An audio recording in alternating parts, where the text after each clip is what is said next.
By carefully calibrating these elements, filmmakers can, as one expert puts it, play our emotions like a violin. And this is about content creation itself and the process of videography. I've been doing lots of research. Videographers and editors create emotional responses in viewers by manipulating visual, auditory, and psychological elements to craft a narrative that resonates on a human level. They move beyond merely presenting information, which is what I've been doing, by using techniques like intimate close-ups, strategic pacing, color grading, and sound design to guide the viewer's emotions. So the first thing is use cinematography techniques. Capturing emotion. Close-ups and eye contact, focusing on a character's face, reveals emotional nuances. Direct eye contact with the camera can establish a powerful direct connection with the viewer. Lighting and color grading. Warm tones are used to evoke nostalgia or comfort, while cooler hues, like blues and greens, create feelings of sadness, isolation, and melancholy. Low-key lighting with high contrast creates mystery or fear, while bright, high-key lighting promotes a positive mood. And then we talk about camera movement. So handheld cameras can add a sense of urgency or instability, whereas slow, smooth pans can convey calm. So it's all about emotion.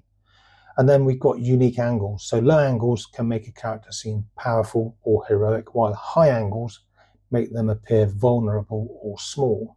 So it's all these emotions which you just don't think about. And talking straight to a camera, it's pretty boring for the viewer to watch something like that. So that's the first one about cinematography techniques and capturing emotion. That's pretty powerful stuff. Second thing is about editing techniques itself. So this is about shaping the emotion. And then there's what's called the rule of 6, and the reference is Walter Murch.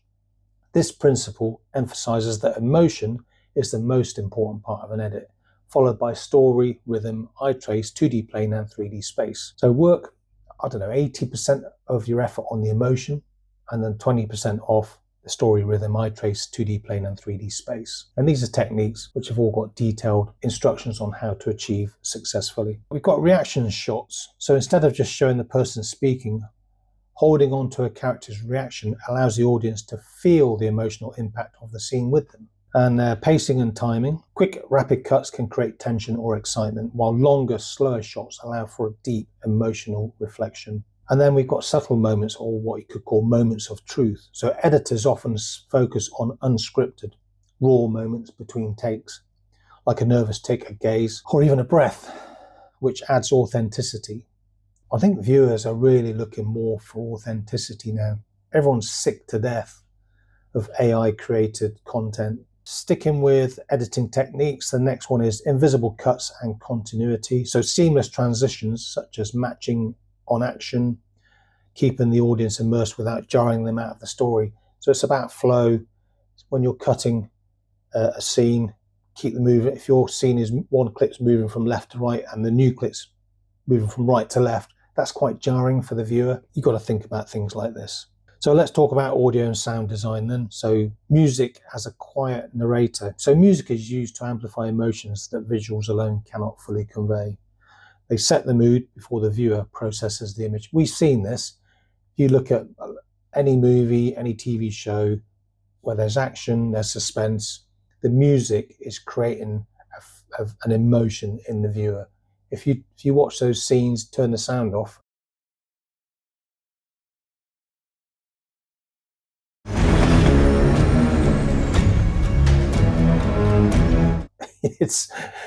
they're really actually quite boring scenes. Sound effects, music, you've got to get the volume right, you've got to get the pacing right, and it's got to match the emotion you're trying to convey from the image which is being shown on the screen. Sticking with audio and sound design, silence is a good one. Cutting all sound at a crucial moment can be more impactful than a loud score, allowing a moment to breathe and creating deep tension. Yeah, I think horror movies are particularly good at doing this. Usually you'll get the silence before the scare, right? And the last one on my audio and sound design list is soundscapes. There's a reference here to Foley. So subtle environmental sounds like a wind whistling through trees or distant traffic. These can create a sense of place or immersion. So they can help the viewer put themselves in the scene that they're watching.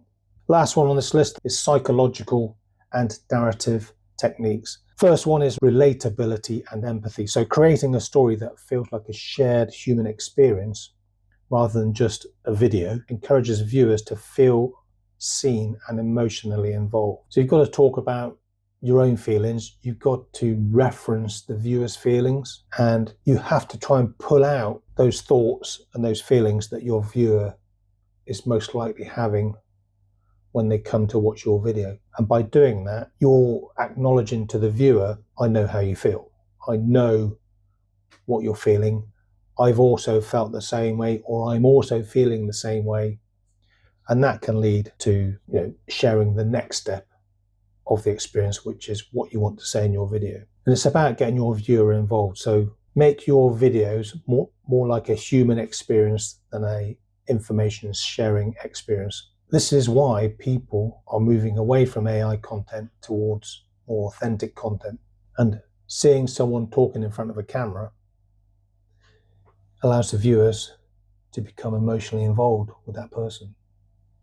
Sticking with psychological and narrative techniques, so delayed information. This is about withholding information, and this creates suspense, anticipation, and it helps the viewer as well stay engaged with what's coming next.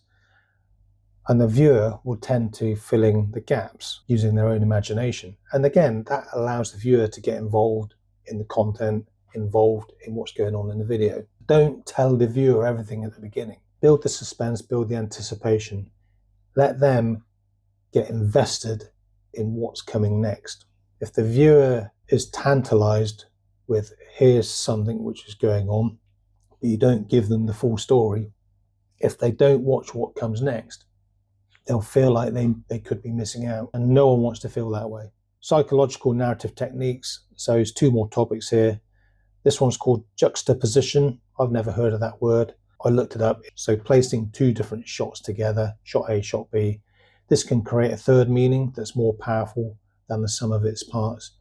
We see this a lot on TV shows, particularly where it's a thriller, where you've got one scene happening in one location, another scene happening in another location, and these scenes are playing together at the same time.